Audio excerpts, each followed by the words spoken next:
নমস্কার বন্ধুরা, আমি বেঙ্গলি গার্ডেনার জিৎ।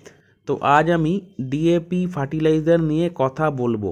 এই ডিএপি ফার্টিলাইজার আমরা কেন ব্যবহার করব, কখন ব্যবহার করব, কিভাবে ব্যবহার করব এবং এই ডিএপি ফার্টিলাইজার ব্যবহার করলে কি কি ক্ষতি হতে পারে, এই পুরো ব্যাপারটাই আমি এই ভিডিওতে একদম ডিটেলসে আলোচনা করব।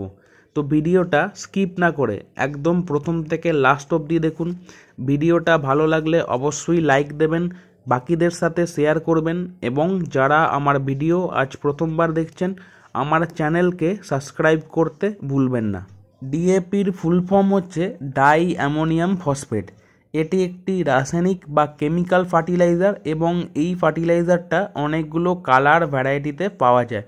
যেমন ধরুন কালো, মেরুন, গোলাপি, ছাই কালার, এরম অনেক ধরনের কালারে এই ডিএপি ফার্টিলাইজার আপনারা বাজারে পেতে পারেন। ডিএপির মধ্যে কি কি দরকারি পুষ্টিমূল্য আছে যদি সেই ব্যাপারে আসি, যে কোনো গাছের ওভারঅল গ্রোথ বা কমপ্লিট ডেভেলপমেন্টের জন্য নাইট্রোজেন, ফসফরাস এবং পটাশিয়াম, যেটাকে আমরা এনপিকে বলি, এই তিনখানা লাগে। ডিএপির মধ্যে 18% বা 18% আছে নাইট্রোজেন এবং 46% মানে 46 আছে ফসফরাস। এর মধ্যে কোনো পটাশিয়াম নেই এবং এর এনপিকে রেশিও হচ্ছে 18:46:0। তো ডিএপির মধ্যে নাইট্রোজেন এবং ফসফরাস আছে, এর বাইরে আর কোনো পুষ্টিমূল্য নেই। এরপর চলে আসবো এই নাইট্রোজেন এবং ফসফরাস আমাদের কি কাজে লাগে।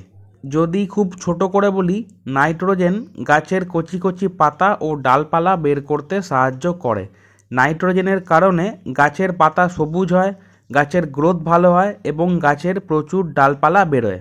ফসফরাস গাছের রুট সিস্টেম ডেভেলপ করতে সাহায্য করে, গাছে নতুন শিকড় বের করতে সাহায্য করে, গাছের ডালের ডগার বৃদ্ধি করতে সাহায্য করে, কোষ বিভাজন থেকে শুরু করে গাছের কাণ্ড শক্ত করতে ফসফরাসের দরকার পড়ে এবং অনেক সময় ফুল ফল আনতেও এই ফসফরাস কাজে লাগে। তো ডিএপি ফার্টিলাইজার যেমন গাছের কচি কচি পাতা ও ডালপালা বের করতে সাহায্য করবে, একই সাথে গাছের রুট সিস্টেম ডেভেলপ করতে সাহায্য করবে। এবং আমরা সবাই জানি গাছের রুট সিস্টেম যত ভালো ডেভেলপ হবে তত কিন্তু গাছ নিজের দরকারি খাবার মাটি থেকে সংগ্রহ করতে পারবে, যেটা গাছের ওভারঅল গ্রোথ, ডেভেলপমেন্ট এবং গাছে প্রচুর ফুল ফল আনতে সাহায্য করবে। তো এই জন্যেই ডিএপি একটা দারুণ ফার্টিলাইজার এবং এই ফার্টিলাইজারটা গার্ডেনিংয়ে সবথেকে বেশি ইউজ করা হয়। তো আশা করব ডিএপি কেন ব্যবহার করব সেটা বোঝাতে পেরেছি। এরপর চলে আসব ডিএপি ফার্টিলাইজার আমরা কখন ব্যবহার করব। যে কোনো গাছ বসানোর আগে বা বসানোর পরে এই ডিএপি ফার্টিলাইজার ব্যবহার করা যেতে পারে, তাহলে গাছের প্রাথমিক বা ভেজিটেটিভ গ্রোথ খুবই ভালো হয়। যে কোনো গাছের ছোট চারা বসানোর পর প্রথমের দিকে আমরা যদি ডিএপি সার ব্যবহার করি, তাহলে গাছের প্রাথমিক গ্রোথ খুব ভালো হয় বা গাছ খুব তাড়াতাড়ি বেড়ে ওঠে। নার্সারি থেকে নতুন গাছ কিনে এনে সেই গাছের জন্যে মাটি তৈরি করার সময় আমরা ওই মাটির মধ্যে ডিএপি সার মিশিয়ে গাছগুলোর প্রতিস্থাপন করতে পারি, কিংবা এই গাছগুলো বসানোর পর প্রথমের দিকে আমরা ডিএপি সার ব্যবহার করতে পারি।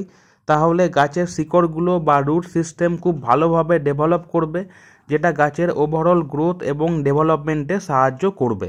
ফল গাছের ক্ষেত্রে ছোট ছোট ফল ধরার পর সেই ফলগুলোকে বড় করতে আমরা ডিএপি ফার্টিলাইজার ব্যবহার করতে পারি, কিংবা গাছ থেকে সব ফল পেরে নেবার পর আমরা গাছের নতুন করে গ্রোথ বা বৃদ্ধি করাতে এই ডিএপি ফার্টিলাইজার ব্যবহার করতে পারি।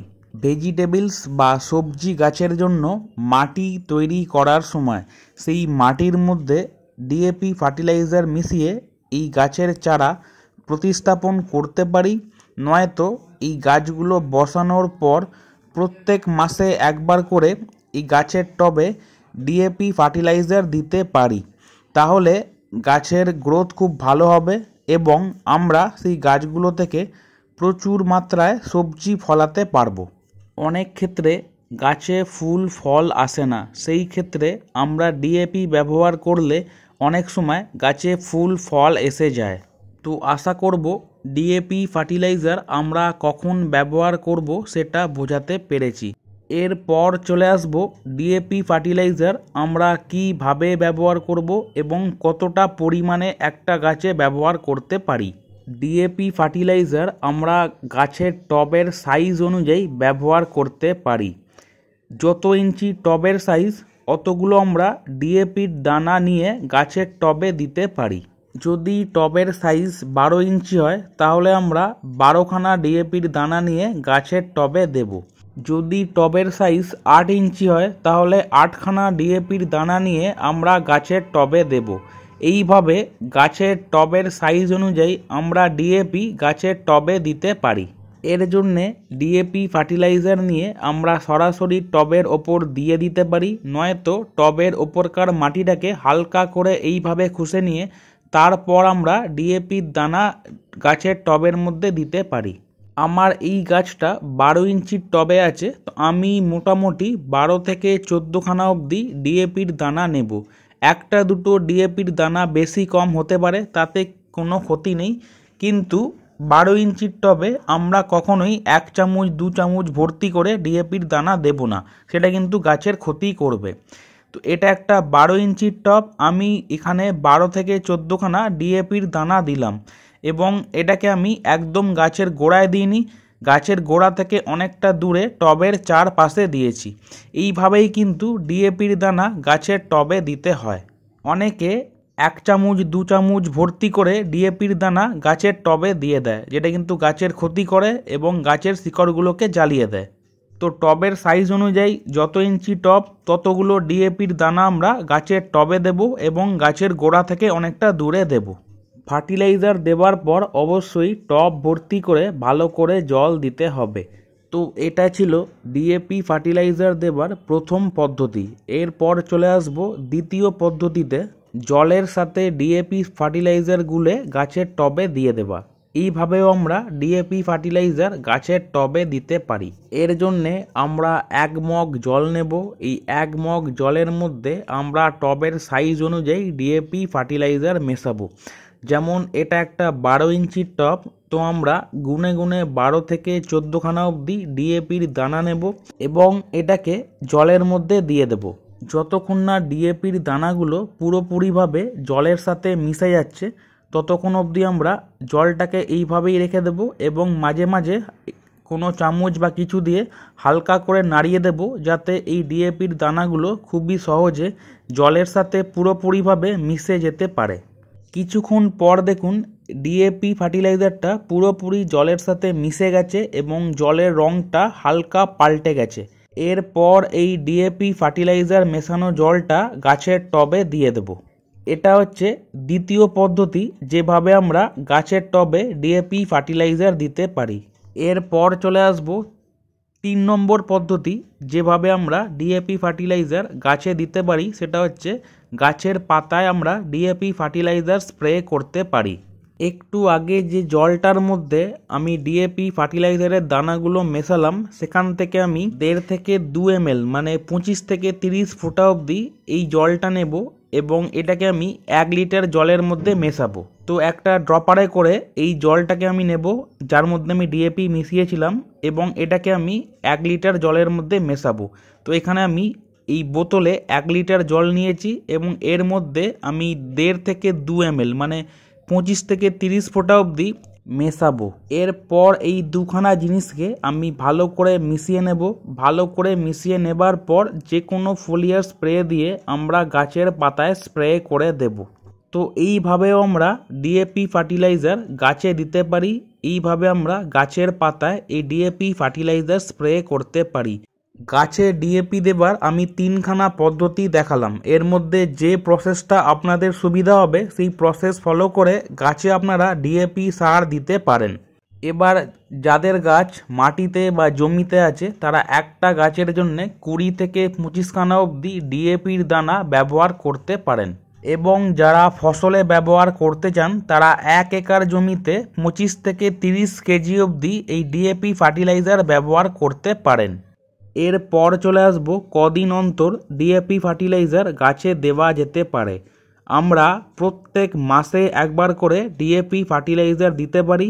বা মিনিমাম 20 থেকে 25 দিন বা 30 দিন অবধি গ্যাপ রাখবো। যদি আজকে ডিএপি ফার্টিলাইজার দিই তাহলে মিনিমাম 20 থেকে 25 দিন পর বা 1 মাস পর আবার ডিএপি ফার্টিলাইজার দেবো। এরপর চলে আসবো ডিএপি ফার্টিলাইজার গাছের কি ক্ষতি করতে পারে বা কি সাইড ইফেক্টস আমরা ডিএপি ফার্টিলাইজারে দেখে থাকি। ডিএপি ফার্টিলাইজার যদি আমরা কন্টিনিউ ব্যবহার করতে থাকি, মানে টানা 6 মাস 1 বছর ধরে ডিএপি ফার্টিলাইজার কন্টিনিউয়াস গাছের টবে দিয়ে যাচ্ছি, সেই ক্ষেত্রে মাটির পিএইচ লেভেল অনেক বেড়ে যায় এবং মাটিটা অ্যালকালাইন সয়েলে পরিণত হয়। যেহেতু বেশিরভাগ গাছ নিউট্রাল বা অ্যাসিডিক সয়েল পছন্দ করে, তো অ্যালকালাইন সয়েল হয়ে যাওয়ার ফলে গাছের গ্রোথ বন্ধ হয়ে যায় বা গাছে ফুল ফল আসা বন্ধ হয়ে যায় বা গাছে আরও অনেক সাইড ইফেক্টস দেখা যেতে পারে। তো যেগুলো বর্ষজীবী বা পার্মানেন্ট গাছ বলা হয়, সেই গাছগুলোতে ডিএপি ফার্টিলাইজার কন্টিনিউ ব্যবহার করা উচিত নয়। আমরা 3 মাস 4 মাস অন্তর একবার করে ডিএপি ফার্টিলাইজার দিতে পারি কিংবা বছরে 2 বার করে ডিএপি ফার্টিলাইজার দিতে পারি এই গাছগুলোর ক্ষেত্রে। সেটা যে কোনো পার্মানেন্ট গাছ হতে পারে, সেটা যে কোনো ফুলের পার্মানেন্ট গাছ হতে পারে বা ফলের গাছও হতে পারে।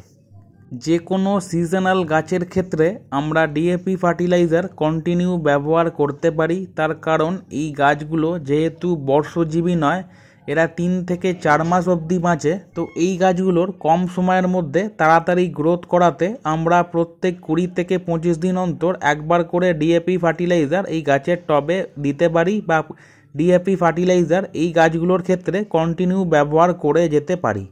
ডিএপি ফার্টিলাইজার আমরা গ্রীষ্মকালে বা গরমকালে কখনোই গাছের টবে দেব না, তার কারণ ডিএপি ফার্টিলাইজার যখন মাটির সাথে মেশে প্রচুর হিট প্রডিউস করে। গ্রীষ্মকালে যেহেতু অলরেডি প্রচুর গরম থাকে, তো ডিএপি ফার্টিলাইজার ওই সময় গাছের টবে দিলে গাছের শিকড়গুলোকে জ্বালিয়ে দেবে, সেই ক্ষেত্রে গাছ মারা যাবে। তো গ্রীষ্মকাল বাদ দিয়ে বাকি সারা বছর আমরা ডিএপি ফার্টিলাইজার গাছের টবে দিতে পারি। তাছাড়া ডিএপি ফার্টিলাইজার অত্যাধিক পরিমাণে ব্যবহার করলে গাছের শিকড় জ্বালিয়ে গাছকে মেরে ফেলবে।